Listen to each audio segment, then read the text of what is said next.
Hi viewers friends, இன்றைக்கி நீங்கள் பார்க்கக்கூடிய இந்த இடம் பார்த்தீங்கன்னா திருநெல்வேலி மாவட்டம் நாங்குநேரி தாலுகா. நாங்குநேரி 4 வேலிருந்து சுமாராக ஒரு 10-15 கிலோமீட்டர் கூட வராதுன்னு நினைக்கிறேன்.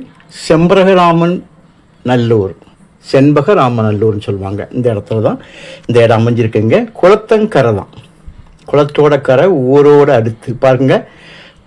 நிலத்தோட ஒரு பக்கம் நின்று அந்த வீடியோ எடுக்கிறேன்.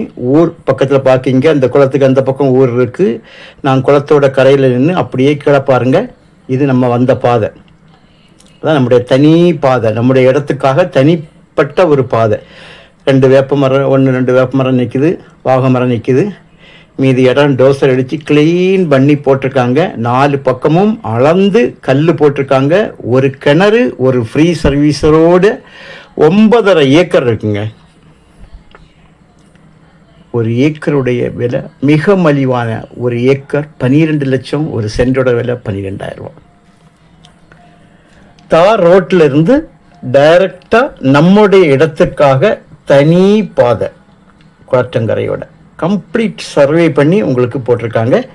கிணறு யூஸ் பண்ணாமல் இருக்கனால மேலே பாசி பிடிச்சிருக்குது. அதனால தான் கல் போட்டு உங்களுக்கு அடையாளம் காணிச்சு பாருங்கள். தண்ணி ஒருபோதும் எந்த ஒரு கோடை, இப்போ பாருங்க கடும் கோடை, அக்னி நட்சத்திர டைமில் இந்த கிணத்துல இருந்து தண்ணி எப்படி இருக்குன்னு பாருங்கள். நல்ல ஃப்ரீ சர்வீஸ் ஒன்று இருக்குது. கொஞ்சம் இந்த இதுக்கு ஒரு சின்ன ரூம் நீங்கள் கட்ட வேண்டியிருக்கும். காரணம் ஈபிக்கு சின்ன ரூம்லாம் கட்டி மோட்டர்லாம் வச்சு எடுத்தால் நல்லாயிருக்கும். டெம்பரரியாட்டு உங்களுக்கு சர்வீஸ் கட் பண்ணி விட்ருக்காங்க. டெம்பரரிலி காரணம் என்னென்னா விவசாயம் பண்ணிட்டா கட் பண்ணி விடுவாங்க. நம்ம திருப்பி அதை நம்ம வாங்கிடலாம். ஃப்ரீ சர்வீஸ் எடுக்கிறது தான் பெரிய கஷ்டம். ஆனால் இது ஆல்ரெடி எடுத்துருக்குது. கம்ப்ளீட்டாக குளத்தோட கரை 4 பக்கமும் கம்ப்ளீட் சர்வே பண்ணி உங்களுக்கு போட்டிருக்காங்க. ஒரு சைடு குளம் பாருங்கள், விவசாயம் நடந்துட்டுருக்குது. நம்ம லேண்டோட நேர் பின்னால் பார்க்கிங்கில் நேரே பேக் சைடு பார்த்தீங்கன்னா அங்கே ஒரு ரிவர், அங்கே ஒரு கர்மேனி ஆரஞ்சிட்டு ஒரு சின்ன ஒரு ஆறுனுடைய கால்வாய் ஒன்று போகுது. இந்த லேண்டோட பின் சைடு உங்களுக்கு அந்த கால்வாய் பக்கமாக சுமாராக ஒரு அதிகமாக ஒரு ஏக்கர் வர புறம்போக்கு இடமே இருக்குது. யார் யாருடைய நிலம் உங்களுக்கு இந்த திசையை நோக்கி, இந்த கால்வாயை நோக்கி இருக்குதோ அவரவருக்கு நிலத்தோட பேக் சைடு வர்ற எல்லா இடமும் அந்தந்த நபர் யூஸ் பண்ணிடலாம். ஏன்னா அங்கே வேறு யாரும் வரமாட்டாங்க. ஸோ அப்படி பார்க்கும்போது நமக்கு அடிஷ்னலாக ஒரு ஏக்கர் கூட நமக்கு கிடைக்க வாய்ப்பு. கையெழுத்து மட்டும் ஒரு குடும்பத்திற்கானதுங்க.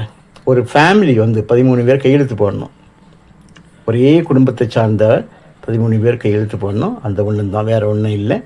நல்ல ஒரு, அதாவது தார் ரோட்டிலேருந்து நடந்து வரக்கூடிய தூரத்தில் அந்த பனைமரம் இருக்குது பார்த்திங்களா, 3 பனைமரம். அந்த பனைமரம் தான் நமக்கு பார்டர். மண் செம்மண், கம்ப்ளீட் செம்மண் சொல்ல முடியாது, செம்மண்ணோடு சேர்ந்த வண்டல் மண். குளத்துக்கு பக்கத்தில் இருக்கிறனால செம்மண்ணோடு சேர்ந்து வண்டல் மண். ஆனால் மண் நல்ல மண், நல்ல விவசாயம் செய்வதற்கு ஏற்ற ஒரு மண். இப்போ நம்ம ரிட்டர்ன் வரோம் பாருங்கள், தார் ரோட்டில் ஜாயின் பண்ணிடும் பார்த்தீங்களா. இப்படி இதில் ஒரு 10-12 கிலோமீட்டர் நமக்கு 4 வே போய் நமக்கு அடைஞ்சிடலாம். ஸோ உங்களுக்கு இது தேவையானால் நீங்கள் கால் பண்ணுங்கள். இந்த அளவு தண்ணி செழிப்புள்ள ஒரு இடம் கிடைக்கிறது ரொம்ப கஷ்டங்க. அந்த அளவுக்கு தண்ணி ஒருபோதும் எந்த கோடைக்கும் வற்றாத தண்ணி. ஸோ உங்களுக்கு நல்ல ஒரு விவசாயம் செய்வதற்கு ஏற்ற இடம், நல்ல விவசாயம் நடந்து கொண்டிருக்கு, அக்கம் பக்கத்தில் நடந்து கொண்டிருக்கு. தேவையான கால் பண்ணுங்கள். தேங்க்யூ.